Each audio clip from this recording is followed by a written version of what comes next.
प्यारे बहनों और भाइयों, मेरा नमस्कार स्वीकार हो। देखिए, आज हम आपके लिए स्त्री के गर्भ धारण संबंधी 5 दवाई आपके लिए हम पेश करेंगे और इनका लाभ उठाइए। देखिए कि एक काय फल होता है जो पंसारी के यहाँ मिल जाता है। पहली दवाई बता रहा हूँ। काय फल को कूट छान कर बराबर की शक्कर मिलाकर रख लें और ऋतु स्नान के बाद,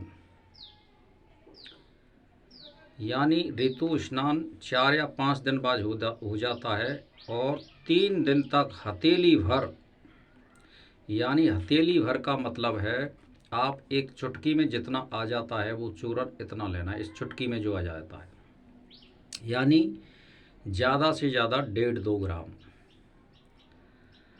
अब इसको खाइए आप। तो इसको किससे लेना है?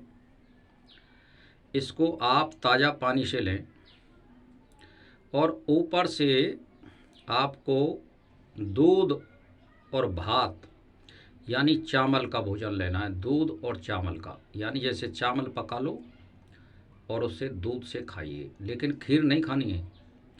तो इस तरह से आपको ये खाना है। लगातार 3 दिन लेनी है ऋतु स्नान के बाद, तो अवश्य गर्भ धारण होगा। अब आपके लिए दूसरी बात बता रहा हूँ कि अश्वगंध को कूट पीस कर छान लें। इसकी मात्रा 4.5 से 9 ग्राम तक है। ऋतु स्नान से पहले इसे सेवन करना चाहिए, यानी ऋतु स्नान होने वाला हो तो उससे पहले 3 दिन या 4 दिन पहले इसको लेना चाहिए। यानी 3-4 ग्राम ताज़ा पानी से आप लें और इसको एक टाइम लें, दोनों टाइम ना लें। 2 दवाई हो गई। तीसरी दवाई ये है कि पिया बांसे की जड़ 2.25 ग्राम लेकर के पानी में पीस करके थोड़े से गाय के दूध के साथ पुरुष खाए और 3 दिन तक स्त्री को भी खिलाए।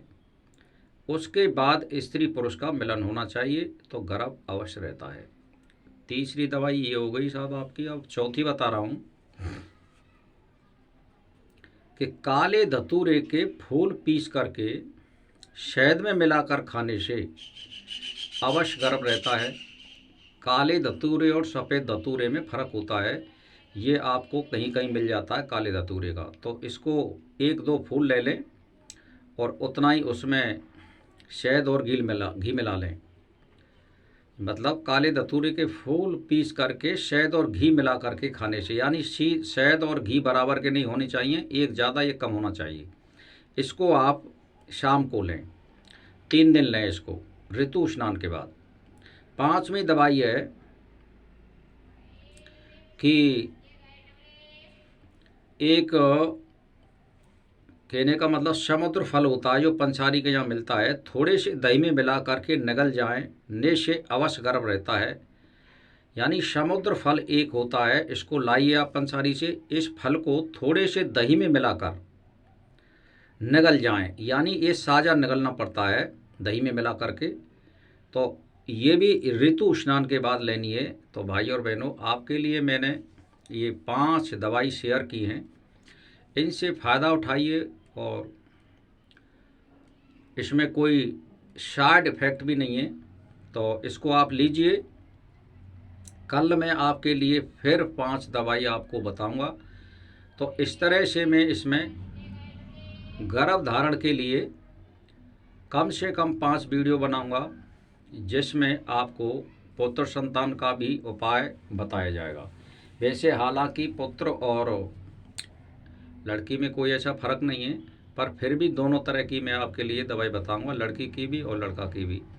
तो भाई और बहनों, मैं आपसे एक ही बात कहना चाहता हूं कि ये जितनी भी मैं दवाई बता रहा हूं, इसमें यही है कि आप ईमानदारी का बरकरार वातावरण बनाएं और परमात्मा का स्मरण करते रहें। आप जिस इष्ट को मानते हों उसको सुबह शाम नित्य नेम अवश्य करें और उसमें दृढ़ भावना करें और ईमानदारी का विचार बनाएं और हर काम सोच समझ के करें। और गर्भ धारण करने पर तो स्त्री को बहुत ही शुद्ध विचार रखने चाहिए, कोई विचार नहीं लाने चाहिए जिससे हमारी उत्तम संतान पैदा होती है। बस इसी के साथ मेरा नमस्कार स्वीकार हो।